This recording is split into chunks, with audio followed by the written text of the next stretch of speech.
alóyin lòun dé wálé agbẹ́dẹ́gbẹ́ ọ̀rẹ́ o sílẹ̀ bàbá wọn ká tán délẹ̀ o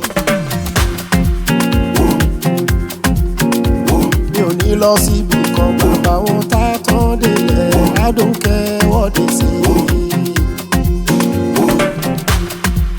èwo ni kó ló bá torí mo fẹ́ fọ́mọ yín.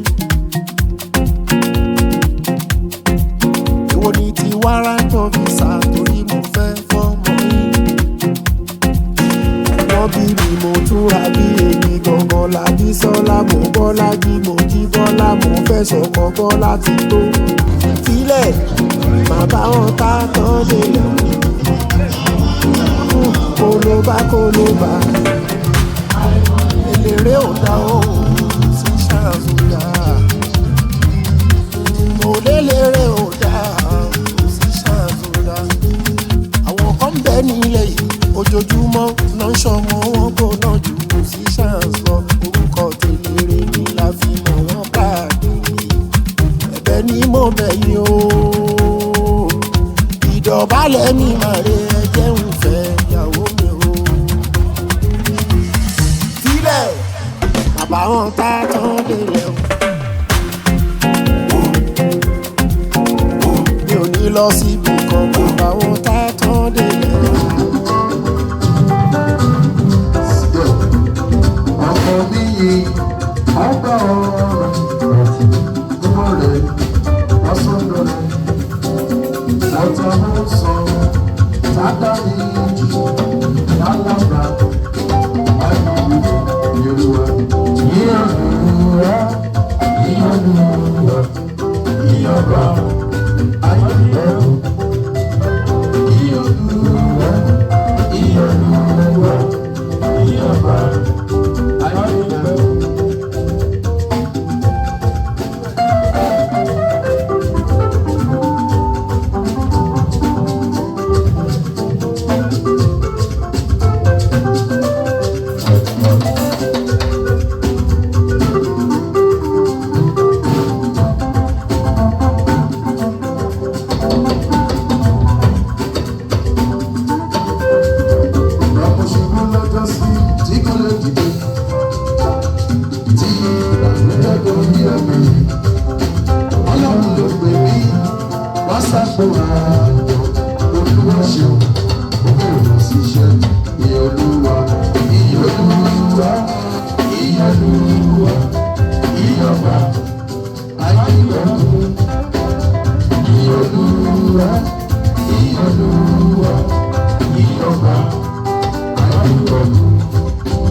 Oluwakemi Funmilola Oketola afẹ́fẹ́ lọ́wọ́ olórí ibi tó sì mí lẹ́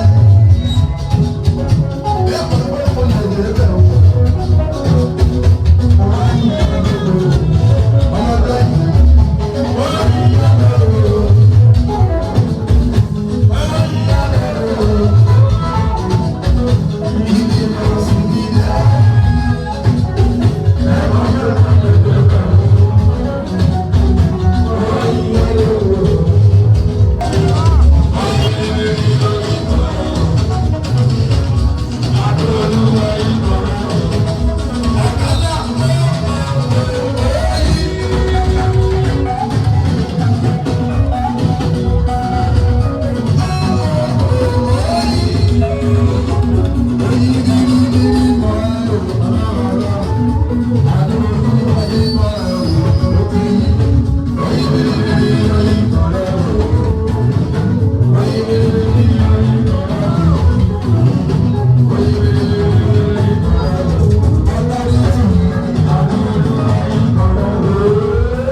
Together for yourself.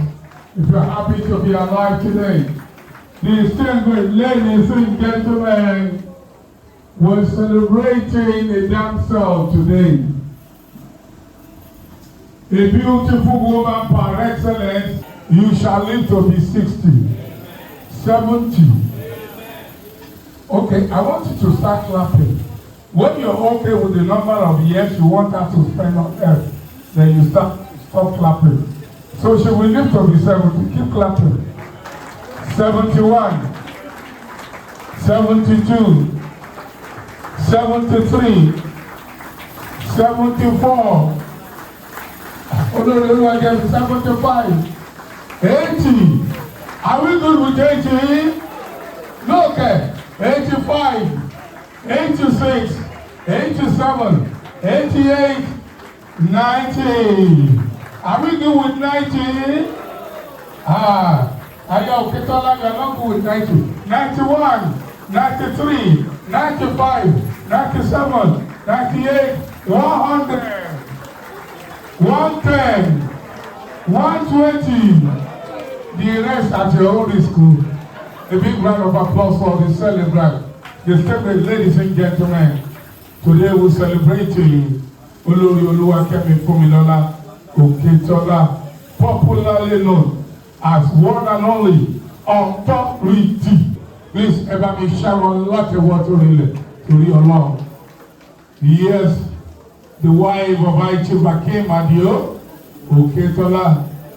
Yes, a man of honor, a man of integrity, tall, ebony, intelligent, educated, vibrant, articulate, Oganla Of Isheri, Awori, Akeson. Please a big round of applause for Oganla, the better half. Ikú níyà yín o, àrùn níyà yín o, lágbára Ọlọ́run.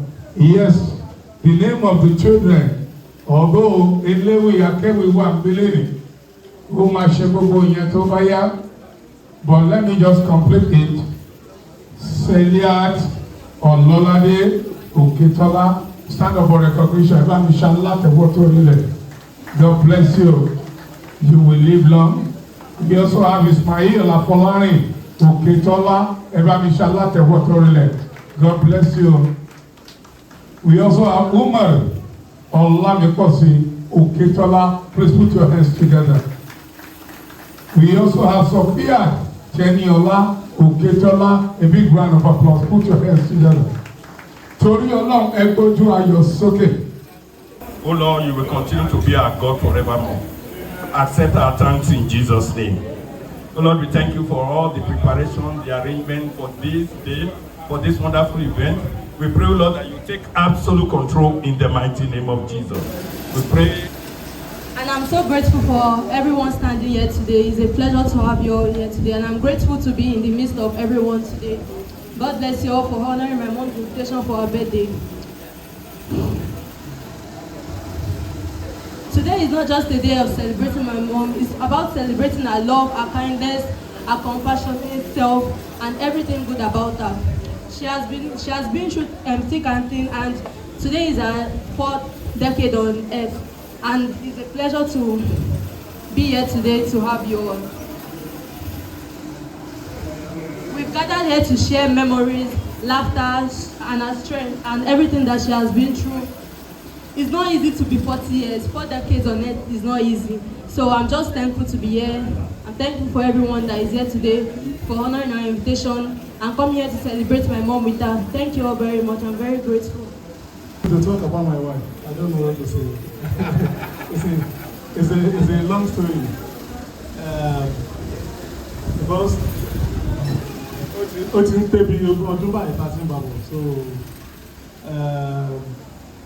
she's my, well, she's everything. She is my ijobon. Kemi is somebody. Maybe I should start with how we met. We met at Dunlop Nigeria PSC, where she came to do her IT. So, we want to get somebody looking for one of the ITs to hook up with. But meanwhile, Koto joined, I was to qualify. So the pressure was so much on me. A lot of ladies around, and you know. So the moment she came, I just said, this smart lady, she's very smart, and she's so fanciful. She loves doing shakara. I just said, well, let's start with this shakara. Let's see how it will go down. Let me even see how good I am at toasting a lady. So I started. Along the line, she said, this thing you're asking for, no, it's not possible. I'm going back for my HND, blah, blah, blah, blah. So along the line, I saw that she was also interested. And I told her, well, if you want to go for your HND, just forget about me. I can't wait for you to finish your HND. There are ladies around. So she now said, well, if I can promise her that after wedding, she will do the HND at my own cost. I said, no problem, if that's the case. So we started. So she invited me to her mom's place and the daddy. I went there. I think the same day or the following day, we went to my parents' house too. So I showed them that this is a lady, this is a lucky lady.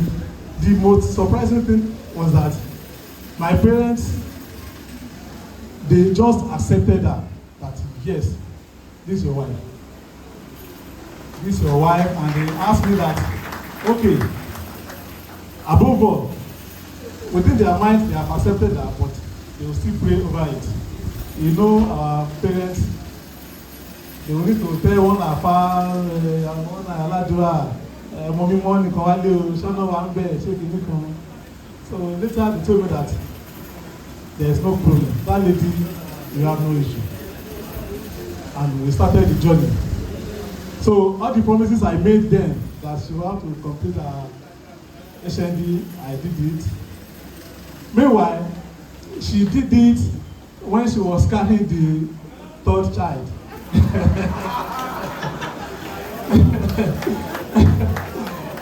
You know, mistakes happen. Mistakes upon mistakes. So at the third one, she told me that no. Okay, when she was carrying the third baby, she went for her NYSC. Yeah. So she carried Umar to NYSC. After the camp, the place of primary assignment. So she was carrying Umar there. So that was how it happened, and she's a very spiritual person. She prays. You know, women we are very lazy at praying. She's the prayer warrior of the house. She, whatever she wants, just that, you know, if she wants something, she wants it by all means. She will disturb me. This birthday happened by all costs. That I must do this birthday. So, though I was telling her, no, that's great. After Ramadan, we were starting. No, that day is a day. We are not fixing this date. March 1st is her own day, and she must do it. Meanwhile, Ramadan is neither here nor there. Some may start today, some may start tomorrow. And even if everybody even start today, no wahala. We all understand. So, I thank God she gave me those beautiful children, and she has been so supportive. She has been supportive. Initially, you know, women, you'll be watching your husband there and there, but I think now I'm becoming a free man somehow.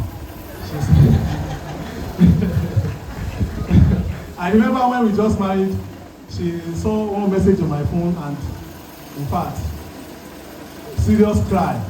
She called her mom. Her mom came. Hey, your wife said, Mommy, it's a lie. It's a lie. The mom did one thing that day that I really loved. The mom told her that I trust Toyin. You cannot do that. So I think that ended it. And since then, she minimized how to say, okay, let me see your phone. But at times, she say, hey, I'm out of credit. Let me use your call to your phone to make a call. That one comes once in a while. Maybe that one stopped like 4 or 5 years ago. Now, instead, you say, every transfer, so. And to the glory of God, she has been independent. She's been trained to be financially independent. A lot of the burdens have been taken up by her too. So, if I continue to talk about her, there are more and more and more. So, I just want to wish her a lovely birthday and more years ahead. Thank you. Mo kí tẹ̀sán mo kí tológun ìyá mi. Chriseliat Ọlọ́ládé Òkètọ́lá, mọ́mí Ismail Afọlárin lọ́lọ́ Olúwọba Òdìmọ̀ Sàárì ọmọ. Mọ́mí Omar Ọlámípọ̀sí, mọ́mí Sọ̀fíà Tẹ́níọlá Òkètọ́lá, ayáre lọ́ọ̀dẹ̀ ọkọ, ẹ̀kímògún, ọmọ amúlàkóòtù méjì ṣẹ̀yẹ, ọmọ alágogo dẹ. Ìwọ lọmọ ẹlẹ́wù wọ̀nyí, mo kí ẹ tẹ̀sán, mo kí ẹ tológun. Ọlọ́ Elédùmarè, mo ní o jájá, òjò bẹ́ẹ̀ bá lẹ́yìn òjájá mọ́, ọ̀jájá lẹ́wọ̀n máa pè ní bódọ̀la, èyí tó pè ní ará àlágbẹ̀dẹ. Lọ́lọ́ Olúwọba ikú nípa ńlá ilẹ̀ bá mi ṣàmì àṣẹ. Ọ̀gánlá mi dà, Ọ̀gánlá bàbá wa ọkọ alálùbáríkà ọkọ, bàbá rẹ lọ́dẹ̀dẹ̀ wa ni. Lọ́lọ́ Olúwọba ikú nípa yẹn bá mi ṣàmì àṣẹ. Ọ̀gánlá o, ikú nípa ẹ̀ bàbá mi. Iṣẹ́ rí o, lọ́lọ́ Elédùmarè kò ní bàjẹ́ láéláé. Àwòrí kí ti gbé nítorí bàbá mi mo ní o lọ́lẹ́ Elédùmarè ẹ ò ní ṣọ́kú abẹ́ láyé bí inú mi dùn nígbà tẹ́ ẹ sọ̀rọ̀ nípa ìyàwó yín mo jókòó síbẹ̀ yẹn inú mi dùn ara mi yá lọ́dọ̀ ìtọ́ òní tọ́wọ́ yín lọ́lẹ́ Elédùmarè ẹ ò ní mọ sàárì aya ẹ ò ní mọ sàárì ọmọ ikú òní pààyẹ bá mi ṣàmì àkùdá kíkí gbé lẹ́ẹ̀kan sí mo ní o ṣe fẹ́yìn lọ́mọ wájú ọlọ́kọ̀ ní sowó ẹ̀yìn ìkùlé ọlọ́kọ̀ ní sèdìgbàrẹ̀dẹ̀ ògèdègèdè ọlọ́kọ̀ àtọ̀yẹlẹyẹlẹ létí omi lọ́dọ̀ Olúwa kúrò ní ṣe yẹn bá fi ṣàmì àṣẹ ẹ̀ ti sọjọ́ ọdún yìí ọdún tó ń bọ̀ kọ́ adúbá yìí nínú owó ni lọ́dọ̀ Elédùmarè ní kò ní pa yẹn bá mi ṣàmì àṣẹ ìyá mi ọtọ́rí ayáre lọ́dọ̀ Elédùmarè àwọn yóò jẹ́ ẹ ò ní mọ sàárì ọkọ ẹ ò ní mọ sàárì ọmọ wọ́n ti wá ṣayẹyẹ ọjọ́ bí tọdún yìí tọdún tó kò sí báwa nínú sàárì òjàre gbogbo oríṣiríṣi. Can be very nice, very accommodating, kind to a fault, with a touch of Dagbana. With a touch. This came in here. She will call you. I know it. I know it. What are you waiting? All those things are just in the mouth. Her anger is no more than here. Once she does vibrate, that's the end. But me, I know how to handle her. Because I've known her like over 20 years. Wow. We went to school together and everything. And I was her best lady during her wedding. So it's been a long time coming. Kemi is a wonderful person. And then Razor, that's what I call her. There's nothing she cannot say. There's nobody, she will look at your face and say what she wants to say. But that's where it ends. She's a wonderful person. No fear. I don't go talk to her, Shivi. Let's leave it to ourselves. Thank you very much. Olódùmarè lọ́ba ìdíkẹ́ ọba sàkẹ́ ọba tí mo ní tí gbàṣẹ wà lọ́rùn oníṣẹ́ẹ̀bí. Afẹ́fẹ́ lẹ̀lẹ̀ máa gbóhùn mi òkun. Ẹ̀fúfù lẹ̀lẹ̀ máa gbóhùn mi ọ̀sà. Kò séjì kò sòjò bá máa gbóhùn mi òkókò lé. Nítorí ìtani, ṣebí nítorí yeye ìlú Olúwakẹ́mi tọ́jọ́ ìlú òní ni. Àṣeyí sẹ́ mọ́tò ọdún ayọ̀ lọ. Àṣẹ ọdún dùn ọdún rẹ ni. Ọdún kò ní jẹ́gẹ́ máa ṣe rọ́mọbì lórí àtẹ. Oníṣọdún tirẹ̀ nínú afárá. Àṣeyí sẹ́ mọ́tò ìbọn òkú ní rèwerèwe. Àṣeyí sẹ́ mọ́tò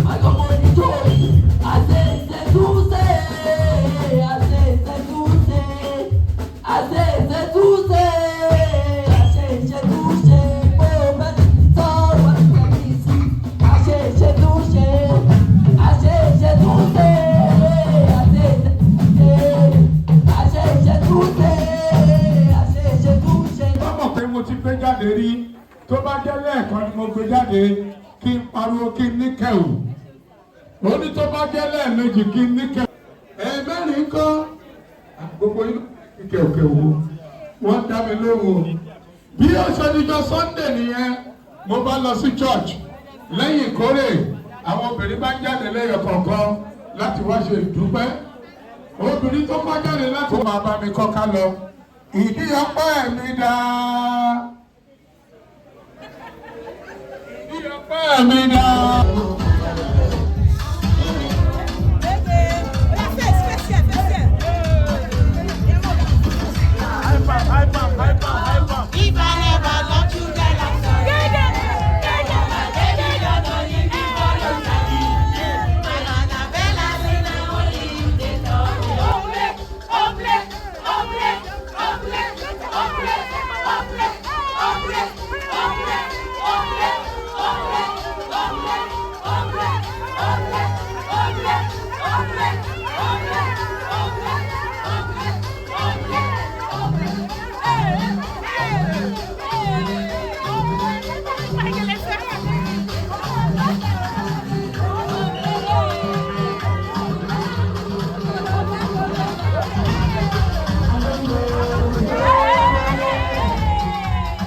ṣáájú.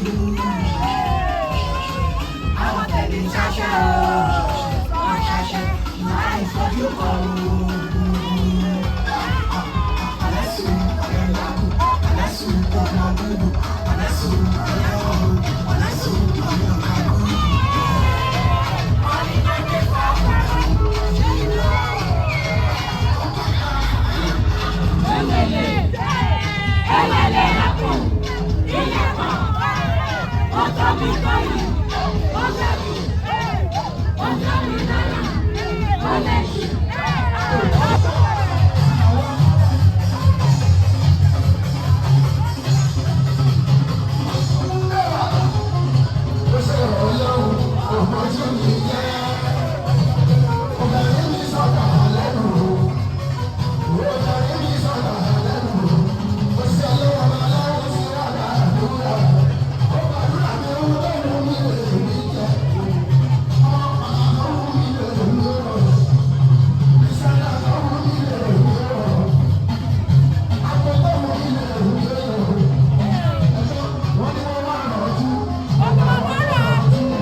Oluwakemi Funmilola was born on the 1st of March 1995. Yes. She lived in Ketu Alapere. She grew up in Ketu Alapere, Lagos, into a devout Christian family. She is the beloved daughter of Oluwakemi Johnson and Mrs. Eunice Muramoke Oshundeyi, and she hails from Okedo Ile Oluji local government area of Ondo State. Ile Oluji local government area of Ondo State. Her educational journey began in 1990 at Irekodun Primary School, Alapere, Ketu, before she proceeded to the Apostolic Church Model College, Ketu, where she obtained her first school leaving certificate. Determined to further her studies, she gained admission into Moshood Abiola Polytechnic, Abeokuta, where she obtained a national diploma in accounting. Her quest for academic excellence led her to Lagos State Polytechnic, where she earned a higher national diploma, that's HMD, in accounting. Remember my dad told you that she has to get married to him urgently, and my dad could not wait for any, so my dad had to send her to school. Miss Oluwakemi, my mom, she's happily married for almost 18 years to High Chief Akim Adio, Olori Of Oketola, the Oganla Of Isheri, Awori Kingdom. Her husband is also a fellow of the Institute of Chartered Accountants of Nigeria, SCA, and also a fellow of the Institute of Investment and Wealth Management, FIIWM. Their union is blessed with 4 wonderful children, namely Seliat Ololade. As I speak to you currently, I'm an undergraduate of the prestigious University of Lagos, studying accounting. Second, we have 4 children. The second is Olori Oketola and is currently in SS2 in Lagos State University of Education. Umar Olamiposi is in JS2 in last week as well. Then Sophia Moteni Olateju, she's in primary 4 in Prime Care College. My mom is a woman of great strength, grace and resilience. She's a faithful wife, a dedicated businesswoman, a good mother, and a loving and supportive mother who continuously prioritizes the well-being of her success and the success of her family. As she marks 40 years today, we celebrate her for her unwavering dedication to family, her entrepreneurial spirit, and the values of love, kindness, and diligence that she embodies. May this new decade bring her more joy, prosperity, and fulfillment in Jesus' name. My mom, my mom is not calm. I'm not like her. I'm very calm. I'm not like her at all. Because I'm a very shy person. Even as I am standing here, I'm shy. That's why I'm not even talking well. I'm shy. But if it's my mom, at least she'll still be able to understand. My mommy can talk to anybody anyhow at any time. She does not care. If you like give her 2 million today, it's the way if you do something that is bad, she will tell you that this thing is very bad and you should never try to try it again. She does not care. She's very blunt, yes, exactly. She's blunt. She's a very caring woman, and she's very bold and confident in her dealings. Everything she's doing, she's bold and confident. I remember one time I was in GS2. I was still in boarding school then, and we entered a one chance bus. Me, I was already scared that what are we going to do? Before you know it, and you have this one chance bus. When they already locked their door like this, you cannot even see anything again. My mom, she just opened the window. She almost broke that window that day. She was shouting. Everybody, in fact, those people, they asked her like, this woman is like, oh yeah, where you going? Like, hey. Okay. All you know, my mom is a very good woman. She's caring. She's the best mom. We used to fight almost every time. Like, we used to fight, but we still have a way to settle it. Even if we don't tell each other sorry, but she has never told me sorry, even if she wronged me before. I mean, I didn't even used to tell her sorry.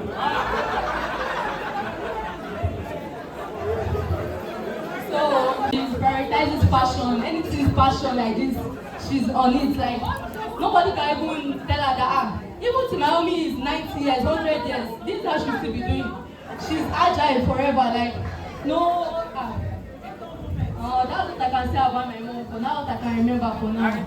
Distinguished ladies and gentlemen, I want to use this medium to say I am honored to be here today. To my chief, thank you. Mama, your days be long. You will live many more years. You will celebrate more in life. You will celebrate your children in Jesus' name. I want to cut this cake with the sum of 50,000. Wow!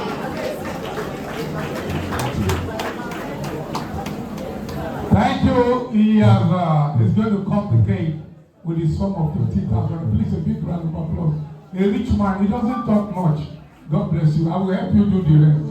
Me, how much are you giving me for that? I will complete your job for you. Okay, please go with me. Anything I say, please. 20, 30, 30, 30, and a big party! It's time for the presentation of gifts. If you have any gift for the celebrant, please step out with your gifts.